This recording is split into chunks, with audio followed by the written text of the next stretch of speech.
Oh my goodness. I could watch that whole thing right now. Oh wow. We have composer and just creative thinker Joshua Carro with us today. Joshua, I am blown away by all of the stuff I've seen of yours. You're really just unbelievable, man. That's very, very kind of you. I appreciate you having me here. I really love what you do a lot. I think it's extremely important what you do, especially in this time of where we're at in music, evolutionarily as well. Maybe we could talk about that later. Yeah, I'd love to hear your thoughts on where we are evolutionarily with music for sure. Let's kick things off with just a little bit of background. I found out about you because I love the video game Borderlands, and I have played every game. And I don't talk about this publicly because I just don't think anyone's that interested. But I've put in easily 2,000 hours into these games. Uh, I played a lot of Borderlands. wow. Yeah, Which one? all of them. Okay. Every game. I own it on every platform. You know, like I've bought many copies, and I got my oldest son into it. But Joshua is doing the soundtrack for Borderlands 4, which comes out on September 12th, and it's like I've already reserved. I know Spinal Tap, the new Spinal Tap 2 movie's coming out that night. I canceled every plan that I could possibly have so I could reserve it for playing Borderlands 4. And so I find out on Twitter this guy is doing generative music as the soundtrack for Borderlands 4. Josh, tell us about, your work there and video game music, and how do you go from a guy who's doing electroacoustic harp craziness like that to a mainstream AAA app or game? Yeah. Well, that's a very interesting question. I mean, a lot of it actually is not that far separated. Like my work in my electroacoustic, what I call modular generative scores really is similar to how music is set up in a video game. So in a video game, you experience like a linear experience, right? Um, but every time you play it, it's different depending on how you control or do certain things. Now, like that score we were just looking at is somewhat of a modular score because the player is given more so instructions and a structure or an idea, and then they are able to perform within that rather than reading, C, D, E. Every single time it'll be C, D, E. You know what I mean? Um, so when you take those sorts of ideas in music composition, uh, traditionally you're able to put them into a video game type of form, and it works really well because you're already thinking that way, if that makes sense. Like you're thinking modularly rather than how am I going to get from A to B? Instead, what you do is you put a bunch of things between A to B that can happen or not, depending on the player, and that in its own sense becomes a graphic score. It's interesting. I've noticed video games, at least the ones that I play, have just much, much more interesting music going on than ever. There's a game Mm. called Risk of Rain 2, also made by Gearbox Software. And I don't remember how to pronounce the composer's name. Christolapudu, I think. Yep. Do you know him? I don't know him personally, but I know of him. Yeah. Well, the Yeah. music is all this odd time signature, progressive rock, synthesizer kind of music. And then there's a game called Alto's Odyssey, which is very like Steve Reich music with pulses and these kinds of things. And then I notice even just the mixes of music are dynamic. So if you leave like a certain zone where you need to be, they'll change the EQ and pull out all of the bass, and then when you re-enter that zone, the music changes. Or when you encounter, like in Borderlands, there's enemies coming at you, Mhm. there's more layers, and it kind of gets amped up. Like, how much do you have to how much input do you have on these processes, and how do you compose, for a situational, dynamism like that? Sure. Well, yeah, I mean, a lot of it really comes from playing the system or the game, right? And seeing the possibilities. What are the parameters? What are things that are going to happen? And then you kind of sort those all out, and then you think, okay, I how can I accentuate this or use this to my advantage to change the music? So something, for instance, like what you just said, would be something like the higher intensity or the more enemies start happening, maybe more layers start coming in. And that's something as simple as putting a real-time parameter control in Wwise. It's basically just a slider that watches for a certain input. So if your input is the more enemies, that's going to make a higher intensity. It's going to make that number higher. Then it'll watch for that and it'll so-called turn the volume up or add in those layers, right? So that is that's a chance operation in itself, right? Because you don't know when the video game is going to do that or not. It's like the combat has like a artificial intelligence in some sort of another that acts on its own, right? So it's kind of its own chance random system. So I know that's a lot of words, but that's one little nugget of things that can happen, right? So what about when you're doing nothing, for instance? Um, there are some really beautiful games. I particularly love Little Nightmares 1 and 2. They're coming out with a 3, which I'm very excited for. Um, but the act of what happens in stillness. Now, there are other games too, like Ghost of Tsushima. There's something that happens where if you're just standing in one space, you start to hear a little bit of ambient music. But what if you stand there for 5 minutes? You know, maybe something else starts happening, or maybe the game knows that you're standing there for 5 minutes, 10 minutes, 20 minutes, right? That's a parameter that you can put a switch on. Well, if the player stands somewhere for 5 minutes, we're going to tell the music to do a really beautiful ambient score, right? Um, so that's if that makes sense, that's kind of the spectrum of all this can happen and nothing can happen, and all the little things in between there, you know. Um, So when you use the word generative, we're in an era where generative is being strongly associated with large language models, and those right. work with like vector based systems that do kind of like probabilistic word prediction. It doesn't quite Mhm. understand, like an LLM doesn't think, it doesn't know what the words necessarily are that you're Right. using or that it's using, but it's kind of like the best autocomplete system ever made, right? Very contextual, and it does a lot of processing. But like generative music, are we using the same word generative for, like a chat GPT versus generative music in, let's say, a video game? Or maybe it happens beyond a video game. I haven't heard it otherwise. Yeah. I use the word generative a lot. I also use the word procedural, um, because the thing about generative, is that it could mean a couple of different things, but really what it means is you create a system, right? And then whatever input you put in there, it's going to generate something that is characteristic of the system that you created, right? That's exactly what LLMs do. Like they don't really magically just like make up things. They're putting together mathematical logic of these words work together because of these rules, right? So it's it's a very hard question to answer, but Well, I I think that guess some I'm sorry to interrupt you. Do you, with LLMs, you have this training set that's kind of like, yes. it's built Yeah, on all of this other information. And I think that's partly what upsets a lot of people, that it's like copyrighted data and all of this kind of thing. But when sure, you use sure. generative music, you're not you haven't trained it on. There's not a system that you've Oh, trained on Bach and Mozart and Frank no, Zappa and the Beatles. Like, no. tell us about, like, just in a contrast to what we know about a system like a Chat GPT or Grok or something. When you say generative music, it's a procedural, Yeah, algorithmic sort of process.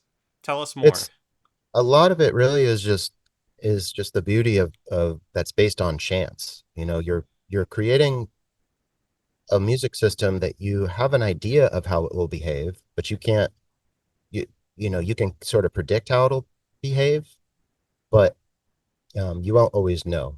So in that sense, it's generating its own, not necessarily material, but its own experiences based off of the rules. It's like procedural music is kind of like that. Do you give But it yeah, notes? Do you say, when this is happening, play these kinds of motifs? Like, how do you compose for a procedural or generative system? yeah, it's like I said, it's it's a matter of understanding what is possible to happen in the game and then trying to create rules of what the music will do. Like for instance, like combat. Something as simple as that. Like you set up your, you know, your combat music and you want it to, you know, you want the clock to be watching every BPM so that in case something happens, it can switch at the next BPM, right? Well, maybe the way it's behaving isn't actually the way you're hearing it, and so you change things like that. Like, well, I'm going to make it less, or I'm going to let it give it more time to change so that it's smoother and gives more of a, you know, an emotional, like expressive feeling. Um, I don't know if that makes sense, but I think it is actually confusing to say like or what the meaning of generative music is because some people think it just comes out of kind of nothing, like an LLM in a way, even though it doesn't come out of nothing. But um, does But that make sense? are you are you writing lines like in sheet music or, MIDI or whatever, and then that becomes sort of a constraint or a rule or a context, and then it makes decisions based on your note choices? Like, the way you're making it sound is almost like the music is programmed, or there's a system that sort of produces this music, but how much control do you have? Where is the handoff between, I have composed a melody and a theme and, these tracks, and Hmm. then at what do you hand to the system in terms of musical material? Yeah, I mean, I create all of the music material. I mean, I create, you know, something that would be simple is like writing, say, I don't know, maybe 16 bars of music, right? But you're thinking of each one of those lines of music as a separate possibility of what can happen at any given time, right? And we were talking about layers earlier. Like maybe the more intense things get, you want more layers. Well, what happens if we strip those layers away? How does that behave? Or how does that even sound, you know, in the game? Does it work? Does it not? Um, you know, what if you end combat? What do you want to happen then? Like, do you want like a reward stinger of like, oh, we finished the combat, you know?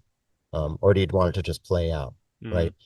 Um, so I don't know if that answers your question, It's okay. but I do write all the music. None of the music is generated by the computer. It's all created by someone, myself or other artists. And you did all of the music that we're going to hear in Borderlands 4. Well, there was me, and there was also, and this was said on Twitter as well. Finishing Move did some music for it, and also Chris Velasco. Okay, very cool. And Mhm. when you talk about layers, I imagine that's a lot of fun, constructing. Like, I love laying down tracks and then adding and adding until it just doesn't, it's too much, finding the limits. But I'm Sure, going to assume you're given some requirements, like, if you could talk about this software Wwise, because sure. I think most of the people watching this channel are kind of like, schmucks like me with recording gear.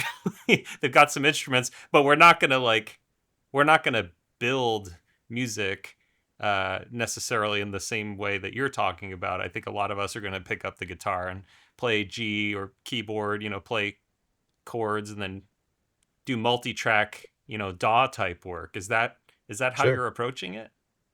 Yeah, I mean, I compose the music and record music in a DAW for sure. Uh, Uh, but I'm composing it with in mind of how it needs to work inside Wwise.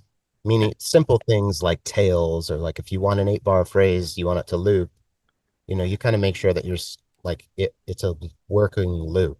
I know that's a dumb, simple idea, but simple things like that. Or if you want it to stop in the middle, is it going to sound abrupt or not? Like you design certain stems that way so that you can sort of have that control of this sort of seamless experience, if that makes sense. and Wwise, I'm gonna guess, it's like a audio engine that you can program with Yeah, rule sets. Like, tell us yeah. about that. How does it work working with, because you're working with developers who use Mm-hmm. your music too. So could you tell us about that whole process? Yeah, it's basically it's an audio implementation software, and it works a lot like a DAW in some ways. It has a couple of different views. You can implement music, which means you can look at music in multi-tracks, right? You can also use it for sound design, meaning guns, where you would use something like that's called like a random playlist container. Mm. So let's say, you're making a gun sound and you don't want it to sound fake or mechanical, right? So you put in 10 similar gun sounds, right? And every time you fire, it chooses a random one that's just a little bit different than the one before. So it sounds more realistic, right? Um, so there's something like that as well. And then also you can use it for voiceover, VO, and then of course controlling all the different languages and things like that. Um, and then the way that, it speaks with the engine, like Unreal or Unity, is that something like Unreal gives it an action or a game call, and whatever that game call is, that you name the file or the event inside of Wise, it will trigger it. Mm. So it's kind of that's a simplified version, and I'm probably not 100% correct on all the exact like language, but that's in a sense that's kind of how it works. Very interesting. Like, I have a computer science degree. I was a software developer for many years. Never did any real time, game development or anything like that. Mostly web based software. But I hear, like, I have one foot in each world, in the music world and the software world. And so when I hear about these systems, like, I have to resist the urge to ask about, the stuff that the computer science angle or the development angle. But without going, super, super far in that direction, uh, Mhm. you have such a portfolio of just wild music. Um, this piece, One to Infinity, Mm. um, I had to do this in a couple of sittings, not because it's long, but because, and I hope you don't hear this in the way I don't intend it. No, it's It's totally like fine. difficult to listen to. There's a trombone, I believe, that is it's some sort of horn instrument, and the sound that it's producing is Mm. just there's a bassist named Kev Hopper that we just interviewed from the band Stump, and he Okay. does this too. He finds these guttural type sounds and really leans into them. And I found that on this recording of One to Infinity, like, there's some sounds that we'll hear, I play some of it, uh, that are just like really intense. Tell me about the compositional process for pieces like this. And how much sound crafting are you doing, or are you just kind of like leaving instructions for musicians, or what? Yeah, well, that piece was actually in honor of James Tenney, who was an amazing composer, American maverick, and he sort of invented this idea of composing postcard pieces, where he would write, and this was actually a big inspiration of why I started writing my scores that would only fit on one page. So no multiple pages, no page turns. It was kind of my goal too. If you can't say what you have to say in one page, then it was just a challenge. Mm-hmm. Um, but into some interesting things because I started seeing music in larger pictures and able to put one idea there and there and there rather than dictate this entirety of, my ego on the page. Um, but so he wrote these postal series, and it was you would write your piece on a postcard, however you may want. It could be traditional notation or graphic notation, and he would mail it to his friends, and they would play it. And there was this ensemble in New Mexico called New Mexico Contemporary Ensemble that they were doing a call for scores in that style, and I wrote this piece called One to Infinity. And really, it just means for one to as many players as you want. So it could be performed by one person or infinity, which is not possible, but maybe it is. I don't know. And so for modular or open instrumentation, meaning if you have three instruments, modular, you can play that one instrument, then the next line you can play another instrument. Um, And then open instrumentation means you can choose any instrument you want. So it'll work for anywhere from a soloist to an entire orchestra or a random collection of instruments, right? Um, so How do you know? Uh, this might be a little bit of a challenge, a question, but sure. like, how do you know that what they're performing is what the composer intended? Like, Mm. what's the difference between them Yeah, just kind sure, of guessing at what you want versus actually giving you what you want? How much sure. of a role does a composer have in a context like that? Yeah. Well, so that's like the intro to the score, and the score is actually a text score, meaning the score tells the player what to do. So in the first line of the score, it says, all of the notes or sounds are as long as possible in one breath or bow length. Okay, so no crescendi, everything is at mezzo piano. And system one, you choose one sound, you play it once. Then after you're done with that, you choose another sound or a different note, you play that three times. Then after that, you play a new note five times. Then after that, you play a new note seven times. And after that, you play a new note 11 times, and then you go back up.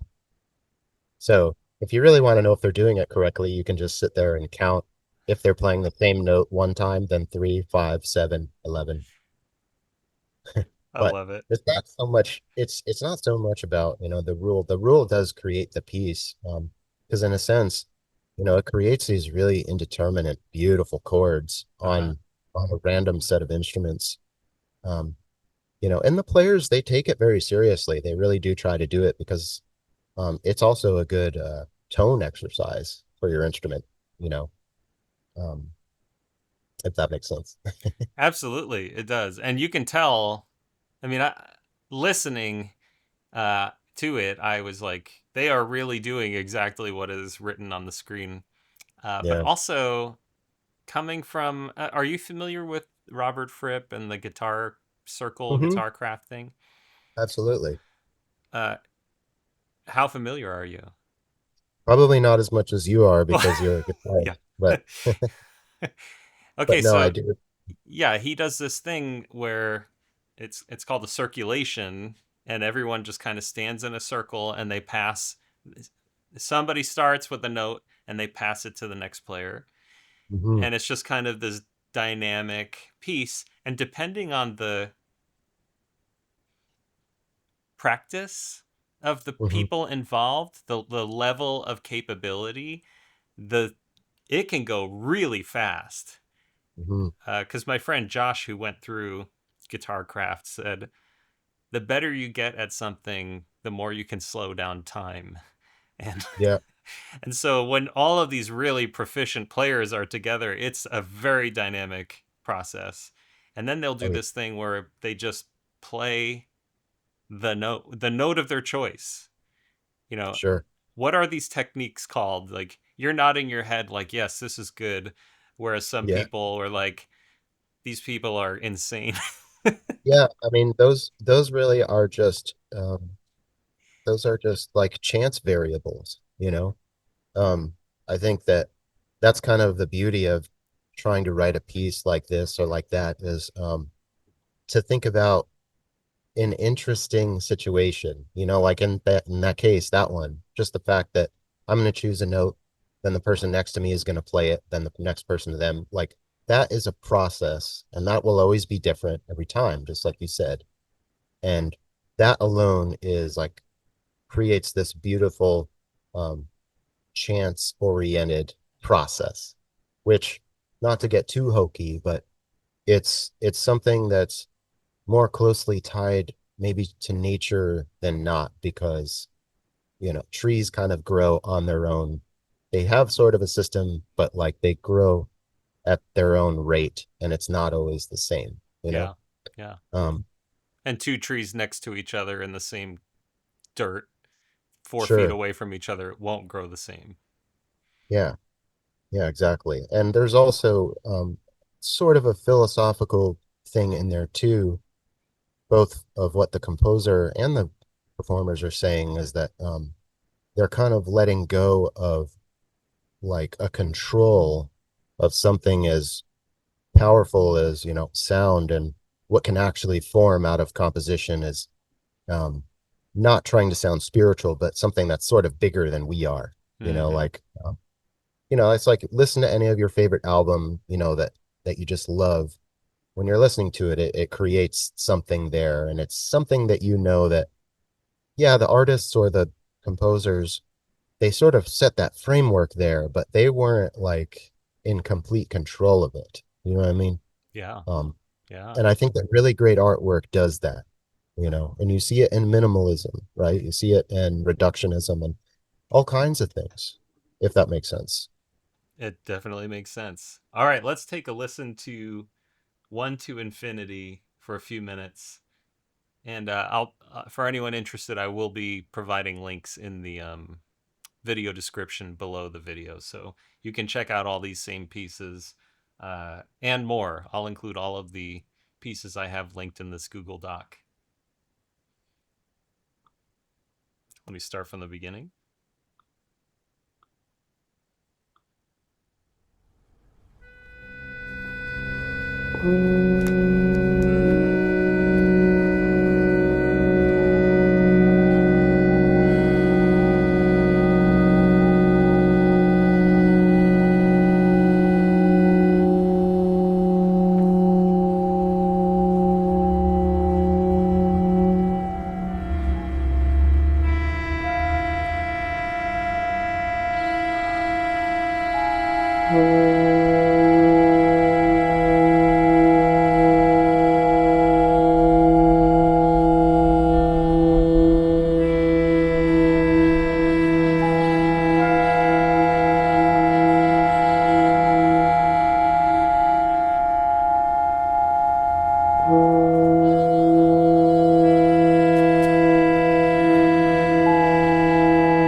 Okay.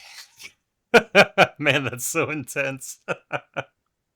Yeah, I find it really relaxing, honestly. That was the Dogstar Orchestra playing that version. And I just want to say they do something really cool with that. They did like an outside concert towards the middle of the day, and they wanted to include the sounds of everything outside in the recording, which I thought was beautiful. Um, yeah, Yeah, you can hear maybe 20 to 30 seconds before we stopped, you can hear a car revving, yeah, a yeah. I real can hear the souped wind up and stuff. motor.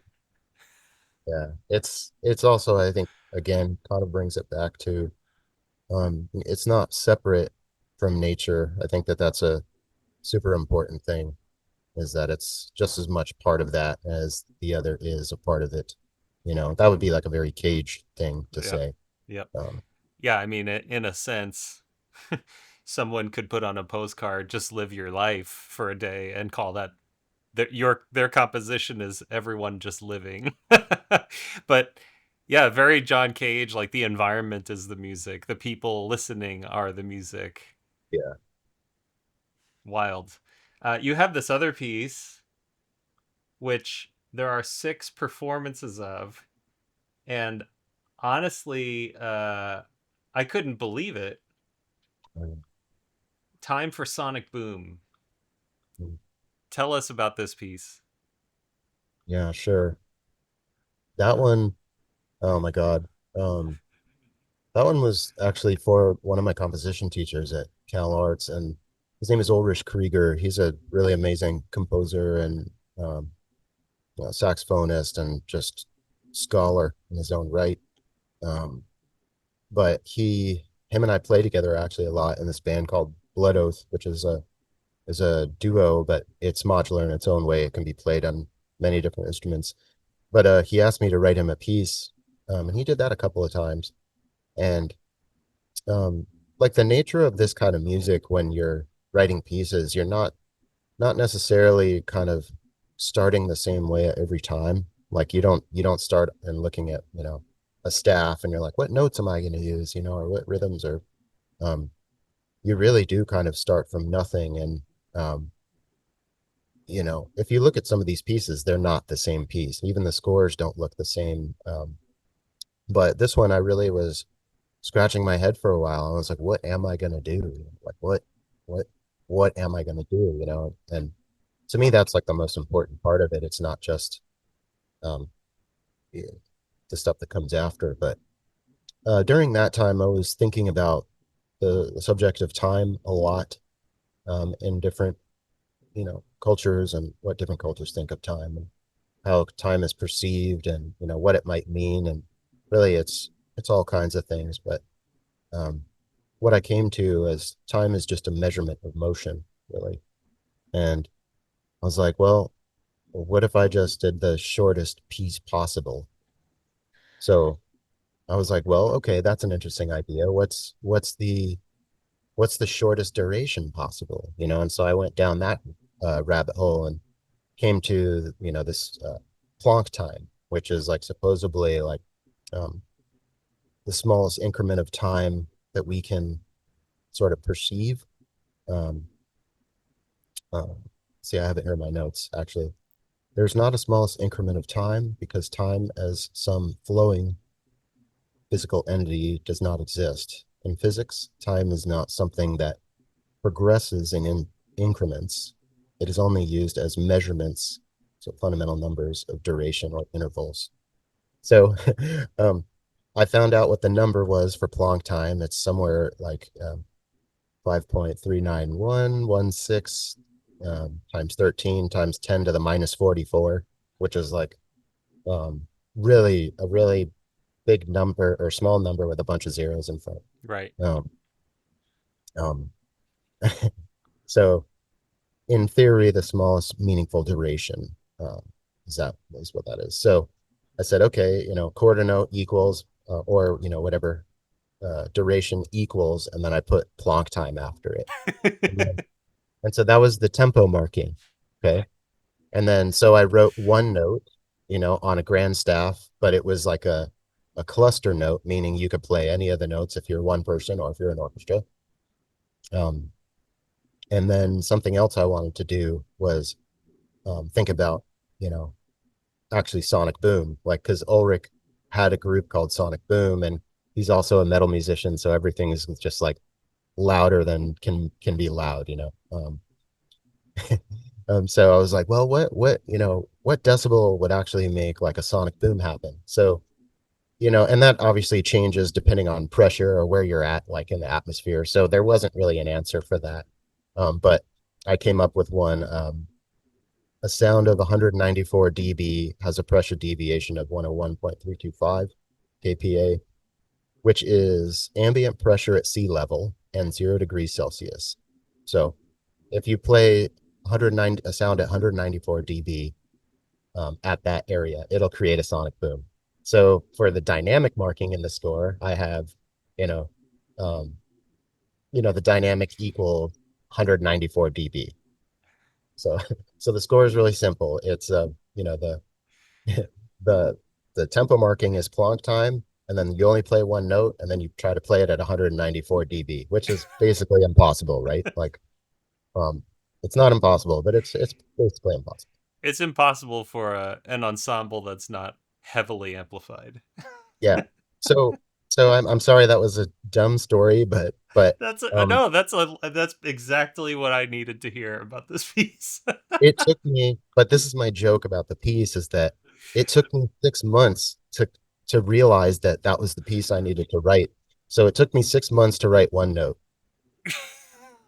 That's what I tell people. And I was like, yeah, no one's ever going to play this other than Ulrich, and started seeing all these scores, which actually is another kind of interesting reason of why I was creating modular scores, because I was submitting my work to a lot of different calls for scores, and a lot of different calls for scores are usually certain instrumentations, right? And so, but if you have a score that's open instrumentation, you can submit it to anything, right? So I was submitting my scores to, hundreds of calls for scores because I had a piece for anything, right? With open instrumentation. So I sent this piece out a bunch, and I sent it to this one. I can't remember what they were called. Shattered Glass. That's the group that played it in New York. And they're like, yeah, we like this piece. We'd like to fly you out and, play the piece. So my joke like to my friends was like, yeah, they're going to fly me out. I'm going to go and I'm going to sit down and they're going to go, bop. And then I'll be like, thank you. And then walk away. Literally Uh, getting paid by the note. but but but you know what? Like it wasn't really a joke, Of it was course, kind of yeah. lighthearted fun. And the audience, like when they played the piece, the audience like erupted. Like they like standing ovation, like there was like so much joy and laughter and like it, it was like it had a very interesting positive emotional response, Yeah. and Oh, so I that's loved it. I mean, I saw the video and they do 6 takes of it. Uh, but I just was like, this is unbelievable. And it made me smile for quite some time. So let's check it yeah. out. Sure. Do we have enough time to listen to it? I don't know.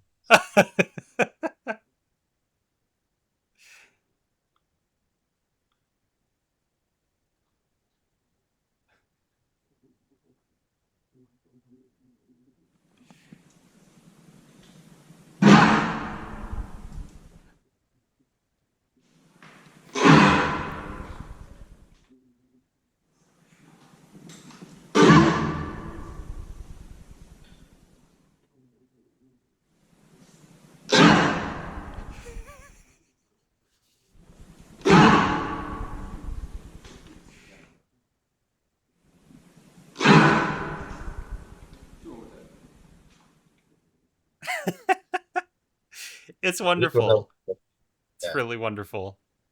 Okay, so let's wrap things up. sure. You've got a couple of Bandcamp URLs. I have the Persona Black one on the screen, during those other pieces. Um, but yeah, tell us about where people can buy your music. Yeah, I mean, like any of my band camps, my Persona Black stuff is kind of an interesting electronic music moniker that is genreless in a way. You can't really tell the albums apart, but you can find stuff on there. You can also find stuff on my other band camp, which is called CITION, CITION, and that's more of my modular chamber music that isn't necessarily electronic music. Um, And but yeah, tell us about this room you're in and all these instruments surrounding you. You got some wild synth stuff happening. yeah, it actually looks like a lot, but um, I've really tried to keep my studio as simple as possible, meaning I only have stuff that like I need for a project, you know, um, or it's going to be versatile and I can use it for many projects. Hmm. That being said, I also like really strange or, individual instruments, right? And so back here, I have a lot of the Soma gear. Soma makes really absolutely incredible analog synthesizers that aren't really for mainstream. You can use them for mainstream, but they are like organic things that you can't really control. You just can just hope to find something and start creating sound with it. Um, yeah, and then I do have like a couple of synths over here that I use some of this production stuff, but nothing too crazy. I got a whole bunch of instruments over there and guitars and my tabla. I've got dozens of tabla in the other room, and yeah, Cool. And then yeah. finally, I'd like you to um, set us up for listening to some of Places of Transformation. Uh, Mhm. what is the Peshkar? And you said that your friend Swapanda wouldn't teach you the Peshkar until almost 15 years after studying with him, Yeah. which reminded me of a movie called Jiro Dreams of Sushi about a Mhm. guy who is like the greatest, sushi chef in the Yeah. world, and you don't get to make eggs until you've done 10 years of basically janitorial work and observation in his restaurant. So, what is the Peshkar? Who is Swapanda? And why did it take 15 years for you to begin learning this? Yeah. Well, I am a student of North Indian classical tabla. It's a very, very, very deep instrument. Has, it's only been around 400 or 500 years, but it has a deep lineage of over 4 or 5 thousand years. It's a very, very, very deep musical lineage, and it has been evolving that amount of time. Um, I am a percussionist and a drum set player mainly, but this was an instrument that I found that I was like, yeah, this is something that, I can just, there's always learning there. Not that there isn't always learning everywhere else, but there's something about this instrument that really commands, like, it commands a state of mind where you're just surrendering to the learning process, and um, it's completely authentic. You can't fake it. Like, you can't. And that's good. Um, anyway, so Is it my like total, is it something that you could show us? Is it a drum? yeah, actually, I don't know if you'll be able to hear it, but this is the, Okay, I've seen people play those. yeah, there's a bass. So, Oh. yeah. And honestly, I don't think that sometimes the mic, like, so here it is. Yeah, you're Yeah, dropping off. If you turn the Zoom audio for musicians on, but I did, and for some reason, like, 'cause I've done this before, yeah. kind of confused. Um, but my teacher is Pandit Swapan Chaudhuri. He's a very like famous, illustrious tabla maestro. Um, and I found him through Cal Arts, and I was like, man, I really want to study tabla with him, and I ended up doing that. And still to this day, I'm learning. I'm not sitting with him every day, but even his performances, I see and I learn something from them, and message him from time to time, asking him about compositions and how to play certain things.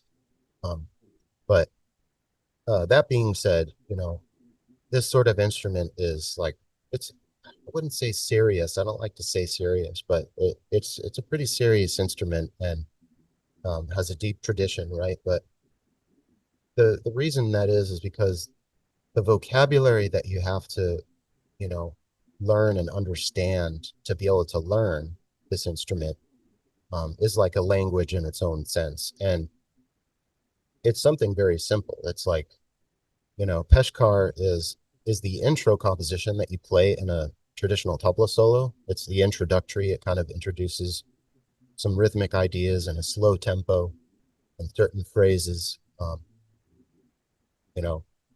And but in order to really like do it correctly, you have to have like a base knowledge of vocabulary. Hmm. So it's like you could probably, learn a little bit of German and know like how to find maybe ask for the bathroom or ask for a meal or a beer. But like, could you talk to, a 5-year-old kid about something? Like, you wouldn't feel comfortable doing that because you don't have the basis. You know what I mean? Yep. And Peshkar is a very, very deep composition. I mean, like it starts in slow tempo, but depending on the player, it evolves over time through metric modulations to the point where it's being played very fast. And that that process can take anywhere from 10 to 30 to 45 minutes. Like I've seen people play Peshkar compositions for 40 minutes. And you the amount of skill it takes to be able to withhold and like push and not push like in a incremental amount of time, to where you can't notice what's happening is an art form in its own sense. But to be able to command the vocabulary in real time, Hmm. it's super deep. And so, you know, I was trying to learn Peshkar on my own. I was watching other videos and I was, learning the bowls like din da da, you know, da da da da da da da da din da da da da din da, right? Um, and so when it came time to playing it, I didn't really know how to develop it, and I couldn't do it. So I asked Waponda at that time, it was a long time ago.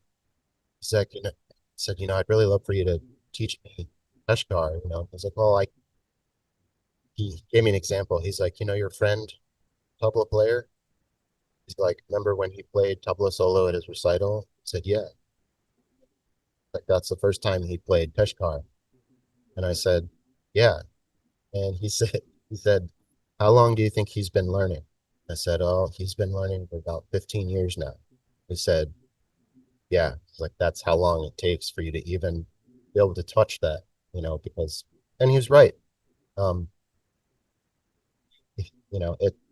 it's kind of an interesting story, but that's kind of how that happened. And after a while, I did start to learn. And he was teaching me themes, right? But how to develop that thing is like it's like teaching somebody, um, you know, their own painting style, which is Right. impossible, you Hmm. know. So sorry, I know that's a lot of words, but That's okay. Now tell us about places of transformation, so we have a little context as we listen to some of it. yeah, sure. That was another postcard piece that um, there was this time where I was writing a lot of pieces, or I was recording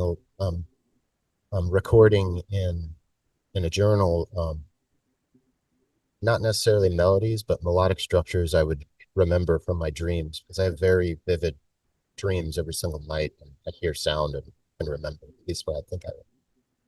So I was writing a lot of these down and hearing these pieces in my dreams, and it's like, oh, that would be a cool idea for a postcard piece if I could fit this one idea on a postcard. And so, um, when I was living in LA, I used to go to the Black Cat Lounge a lot, my favorite place ever.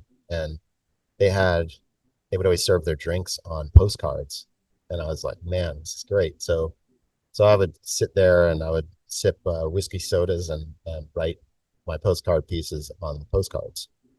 And that's how those became something. And I submitted those to New Contemporary Ensemble, New Mexico Contemporary Ensemble, and they played them and we recorded them. I recorded that. Fantastic.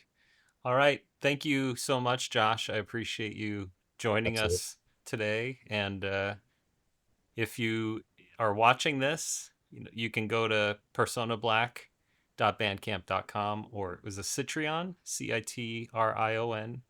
CITION. Oh, okay. Cition. CITION.